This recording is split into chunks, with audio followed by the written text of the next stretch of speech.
This video is brought to you by Squarespace. Welcome to El Nido. This is often referred to as one of the most beautiful places in the entire planet. And in today's video, I'll be sharing with you my 4 or 5 days here in the region of El Nido.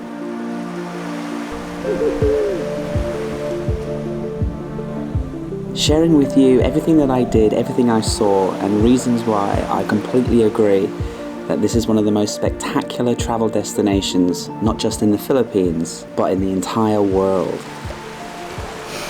Hi, welcome back, and welcome to the ridiculously beautiful El Nido. That is just absolutely next level.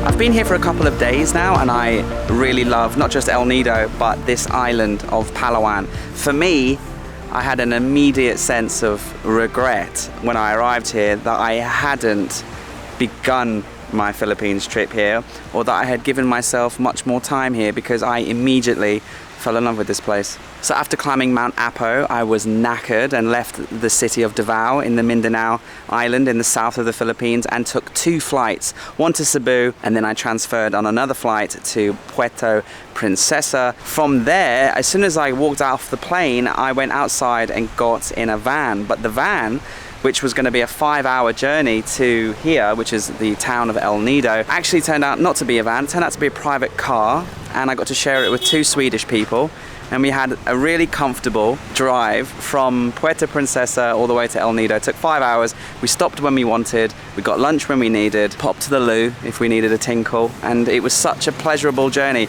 all the way from Davao here to El Nido. It was a 12-hour travel day. It went smoothly, it was comfortable. Maybe I got lucky, I don't know, but thankfully when I arrived here in El Nido, I was instantly impressed.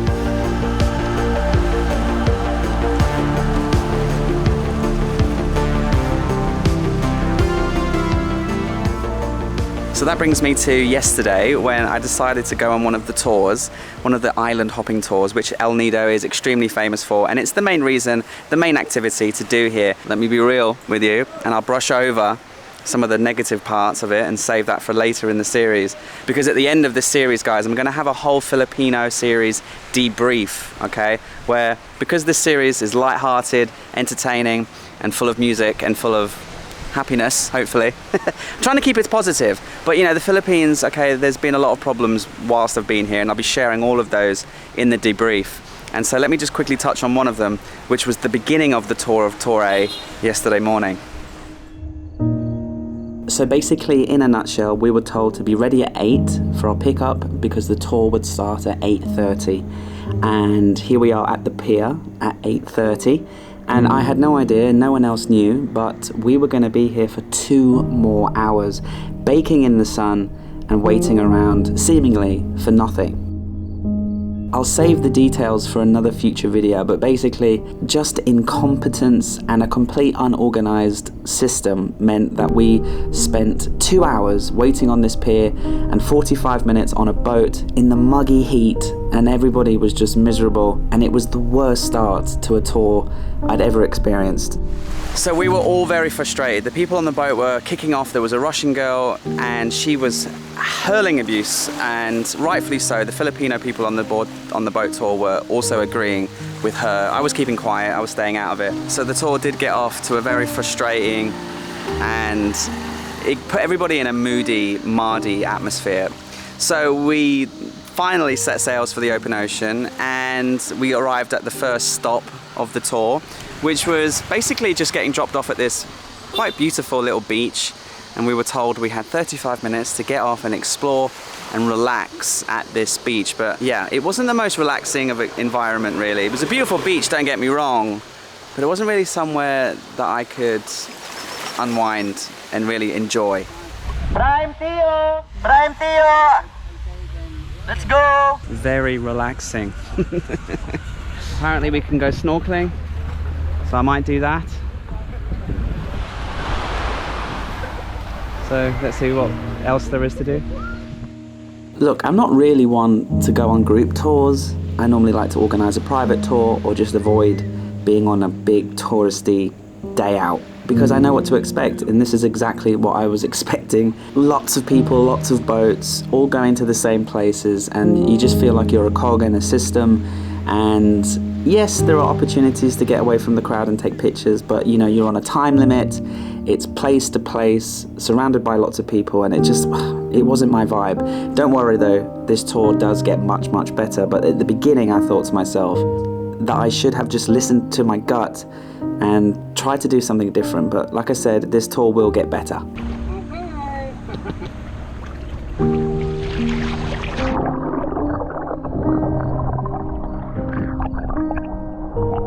And once you get out into the sea, I think Filipino people, they don't really like swimming in the sun, so there was not that many people snorkeling, to be fair, and I went out and that was the highlight of that first stop. Just being there in the ocean, dipping down, swimming to the bottom, hanging out with the fish, looking at the coral up close, getting away from the megaphones, getting away from the noisy engines, getting away from the kids screaming, just being with the fish, hanging out. It was very enjoyable. Oh, I really enjoyed that little snorkel. It really is an underwater paradise under there. Even though it's not the crazy coral, but there are more snorkeling spots later in this trip, hopefully. I mean, if you just erase the people from your mind, this is one hell of a beautiful beach.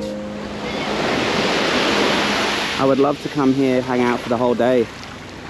I'm starting to think I should have done a private tour and done a bespoke itinerary maybe, but that's okay. You can't really argue for the price, let's be honest. It's cheap. 1,200 pesos plus 200 environmental fee, so not too shabby really, and they provide lunch. Then it was off to the second stop, which was the secret lagoon. The reason they call it a secret lagoon is because you kind of have to swim a little bit to the entrance. There's a little hole in the cave, and at low tide it's exposed and you can crawl through, and there's a little lagoon in there and you kind of take pictures and things. Okay, welcome to the secret lagoon.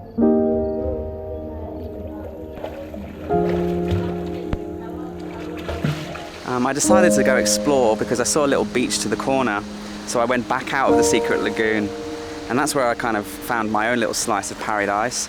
There was a little beach there, there were some palm trees, and it was lovely. It was incredibly beautiful, I must say. And the Russian girl on our tour, the one who was kicking off massively before the tour started, she was having a wonderful time taking pictures, and I gave her a hand because it was very photogenic, and she was obviously looking to get lots of nice pictures, like everybody is. These island hopping tours, guys, are selfie sessions for most people, I must admit. So at this point, we were having a good time. Spirits were up because we were finally on the tour and we were having a good time. But now it was around about lunchtime and we were all really hungry. And so the captain said, oh, we'll go to the next stop, which is a beach where we can go on the beach and have lunch together.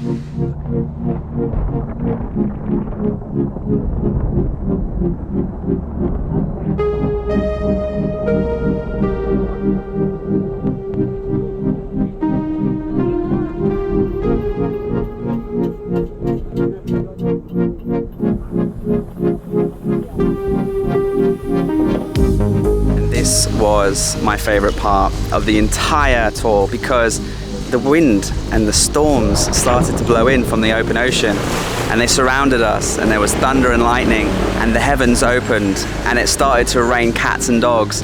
And the Filipino kids from Manila, who had never even been snorkeling in their life, this was their first experience of snorkeling. They came out and joined me, and we went under the water, we swam together, we had fun in the lashing rain.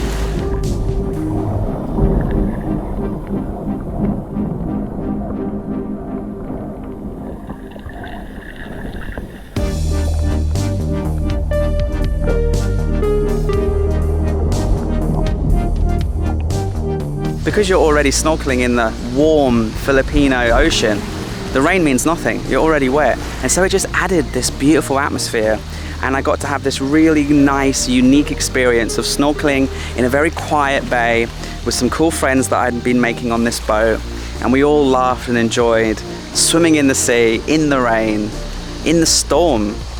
And it was the best part of the entire tour by far.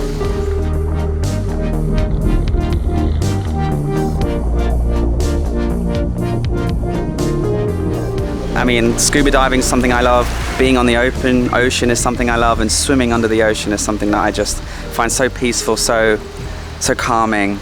And I just kind of got lost in my own little world under there, imagining and dreaming that I could be a fish. I wanna be a fish, so I can swim all day. I wanna be a fish, so I can swim all day. I wanna be a fish, so I can swim all day.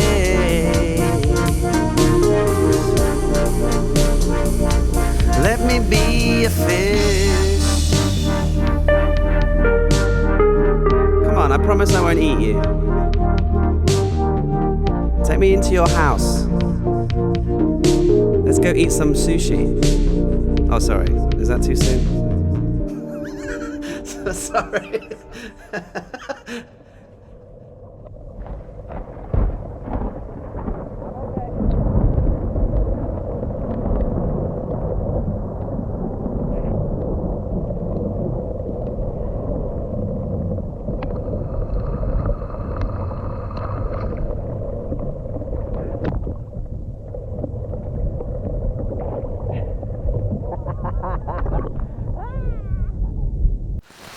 So yeah, had fun with the fish, had fun with the people on the boat, and then we had time for one last stop, which was the big lagoon. And we moored up and we rented kayaks. You had to pay 300 pesos for a kayak, and so me and the Russian girl, we shared a double person kayak. I think because I was taking some good selfies of her at the other beach earlier in the tour, she was probably thinking, this guy can take some nice pictures of me. He knows what he's doing with the camera. This is going to look great on my Instagram. And she was like, do you want to go together? And I was like, yep, absolutely.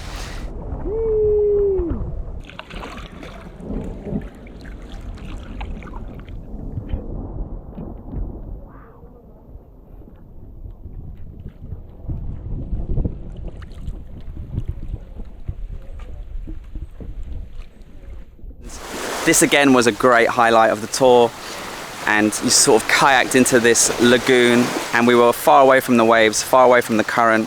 It felt like we were kayaking on a lake, and it was like crystal clear. It looked like Gatorade. There's a pair of white-crested sea eagles living around here, and they're flying around in the sky together, and it's beautiful.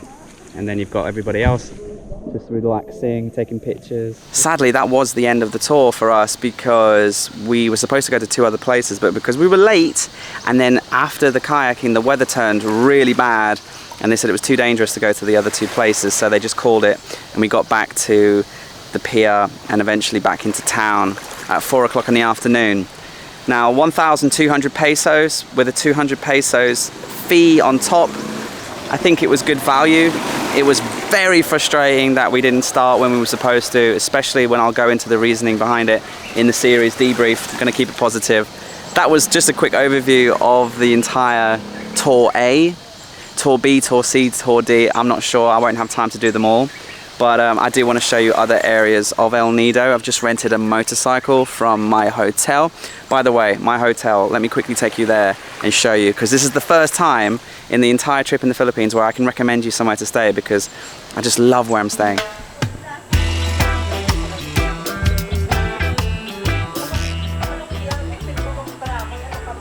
If you need a professional looking website for your business, then I really recommend you use Squarespace. And they're the company that I use for my own website. This is paddydoyle.info. And what I love about Squarespace is you can make professional looking websites very easily using their professional portfolio designs. It's really easy to set up and make blog posts and add your own pictures and keep your audiences and your customers up to date with what you're doing and how things are going. And if you've got any products for sale, like I'm doing, doing. So you can head to squarespace.com right now, start creating your website, start playing around with the design on the templates, and when you're ready to launch your website, head to squarespace.com/Paddy Doyle and you'll get 10% off.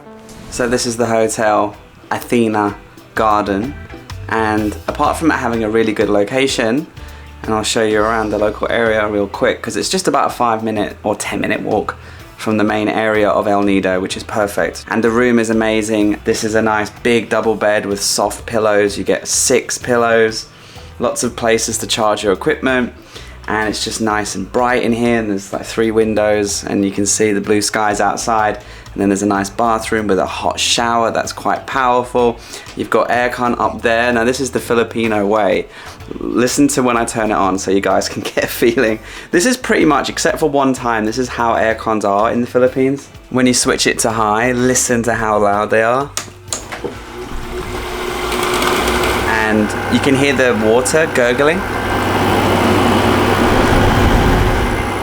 Sounds kind of gross. Luckily I have like noise cancelling headphones. And that's the case everywhere in the Philippines. They're always like this and they make a tremendous amount of noise. And this is, I think, the first time in the entire series of the Philippines, and what are we now, in episode 5 or 6 or something, that I've shown you accommodation, because the accommodations haven't really been up to scratch and I haven't really been able to recommend you anywhere to stay. But the Athena residence, or Athena Garden here in El Nido, not only is the room really nice, but the staff are amazing, and the breakfast, they have a selection of breakfasts, and I've been recently having pancakes with blueberries and bananas. Oh, this is so good. And really good eggs and bacon, and they have an infinite amount of coffee. This morning I had a vegetable omelette which was stuffed with vegetables and fruit, and honestly, to have this combination of good room, amazing staff, great location, clean, good Wi-Fi, and an amazing breakfast, this is the first time in 3.5 weeks in the Philippines that's been the case. $60 a night, and I'm so happy that I booked 4 nights here. I'm gonna miss this place.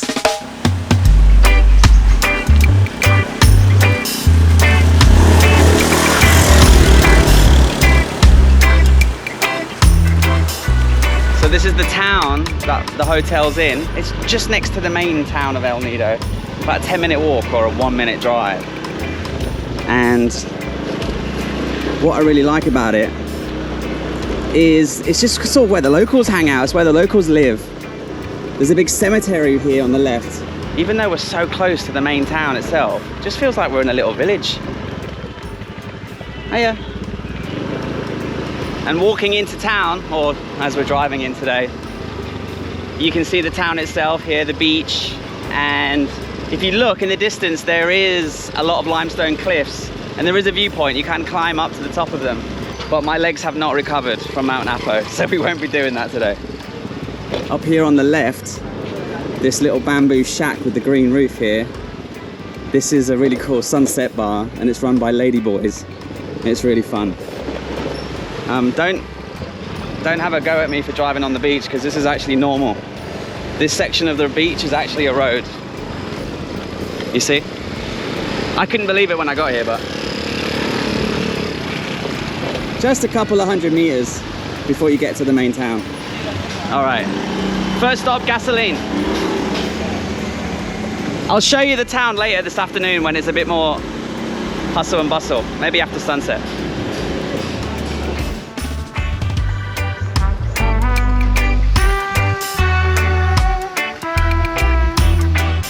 Long-time viewers of this channel will know that I am in my absolute element when I have a little motorcycle and I have the open road and just a big area to explore. And so obviously this was probably my highlight of the whole experience in El Nido. Renting a motorcycle here is very cheap, and there are lots of beaches, and as you'll see, because we're going to go explore in this section of the video, the peninsula of El Nido is not just one touristy beach where you can go off on those tours. There's jungle trekking, there's so much to do in El Nido, and the motorbike opened up a whole new world and a whole new side to Palawan for us.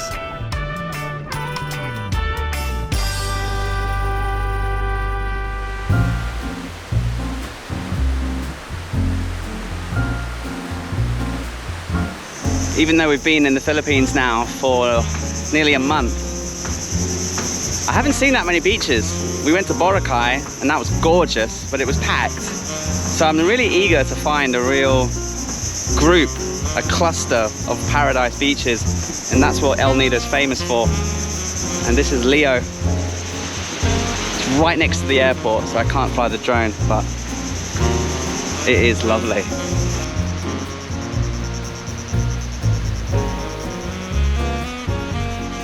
I highly recommend this part of the Philippines, guys. It's by far the best infrastructure. As I'm moving around the Philippines, I'm learning that each island and the Philippines in general, you can't really, it doesn't feel like one country. It feels like each island has its own government, its own level of infrastructure, its own budgets. Some islands are just low quality in terms of the roads and the hotels, and others are just really, really good. So this island of Palawan gets a big thumbs up from me.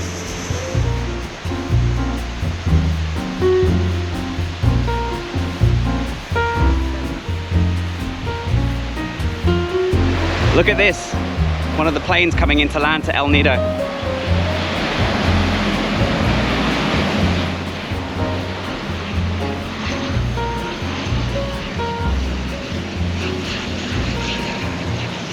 You can catch that flight from Manila. It's a lot more expensive because it goes directly to El Nido town and you skip the 5-hour minivan from Puerto Princesa. But they didn't fly from Cebu. So if you're coming from Manila and you want to skip the long bus journey, then fly here direct.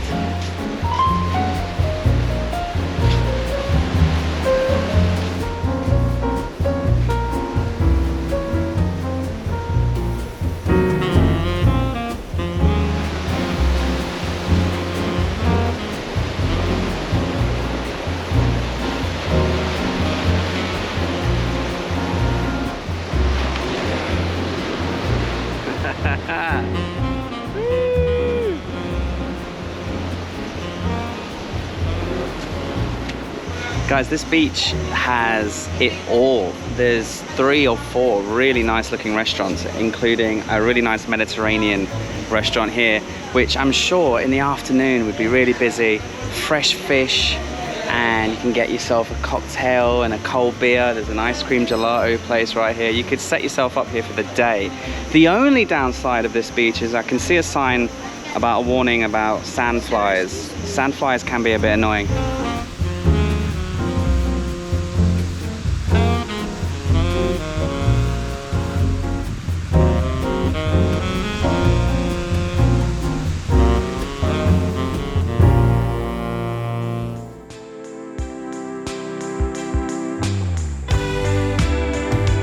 So after that lovely snooze, it was time to head back on the motorcycle and further up the coast.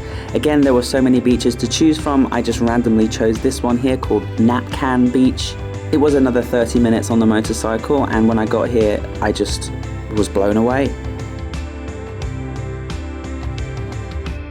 A huge, long stretch of white sand and the perfect amount of breeze, ocean spray, lots of shade, and places to get a cold beer and lunch. This beach is somewhere that I highly recommend that you come, bring a beach bag, bring some towels, bring some snacks, and set up camp for the day, because you could relax here, get a massage, explore the whole area, or just lie down, do nothing, and just enjoy yourself. This beach is a little bit further away. It was about a 20-minute drive, and it's busy. There's a lot more people here than there was at the other beach. They've got the sunbeds, they've got the umbrellas, there's a few restaurants. I've just had some vegetable noodles, and you can get a massage here, and there's a nice breeze, and it's just beautiful. So I'm gonna enjoy a couple of cold ones here, I think, and relax for a few hours. And that's exactly what happened. I bumped into this lovely couple from the UK who actually were subscribers, and they kind of said, "Hey Paddy, we watch your videos, let's have a drink." And I happily accepted the offer because it was nice to meet people. It was nice to share stories about trips to Vietnam and Thailand and things like that. And we talked about our experiences in the Philippines. We just spent 2 or 3 hours having cold San Miguel's in the shade on the beach, and yeah, just share funny stories.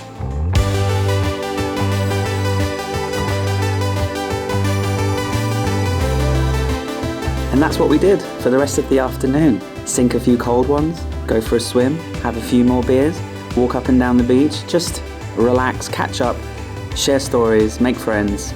And before we knew it, it was late afternoon and we were in McDonald's.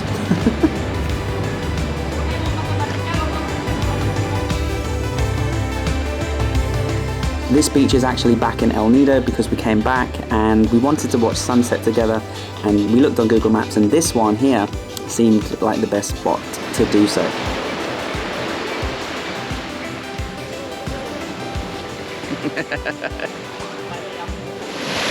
Cheers, big ears. You can take the Brits abroad, but we'll still eat McDonald's on the beach. What can you do? We're looking across at the bay. By the way, the bay that we're looking at, this is where Tour A was yesterday. And what a difference a day makes. I'm glad, actually, on reflection, that today was my beach day and yesterday was the boat trip, because we had the weather, we had the rain, and I would have burnt to a crisp if I was out there today. I've been lucky to be on the bike, exploring the beaches, having coconuts, having shade, and then meeting these lovely guys. And drinking beer. And having a good old chin wag and a good old catch up, isn't it? I've missed some British old sense of humour. Yes, it is. It's nice after a month of being in the Philippines, talking shite. And eating shite too. and eating nutritional Filipino food. Wait for the debrief.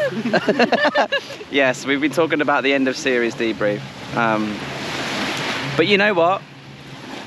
How does it get better than this? It's beautiful. It doesn't. We've come to the far end of the beach because over there where the main crowd is, there's a lot of loud music and weird people dancing, and actually from that perspective I don't think they'll be able to see the sun go behind those mountains because of that zip line area over there. Anyway, 10 out of 10 day in El Nido. I bloody love this place, and it's definitely not a hidden gem. This is where you come to be a tourist and to expose yourself to some of the most beautiful sights in the world. Hello. And we're having a great day.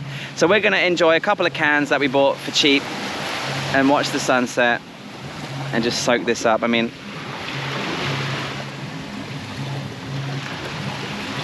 sometimes there's no words. There's no words, is there? Just open a can of beer, that's enough. Cheers, guys. Actions speak louder than words. Cheers, guys.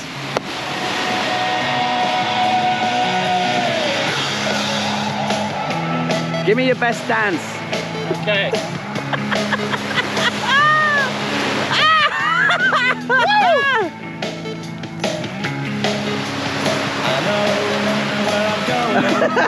You always dancing in the petrol station.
Next time on Next Level Adventures. And we're going to be sailing from El Nido on the island of Palawan across the Palawan Strait to the beautiful island of Coron.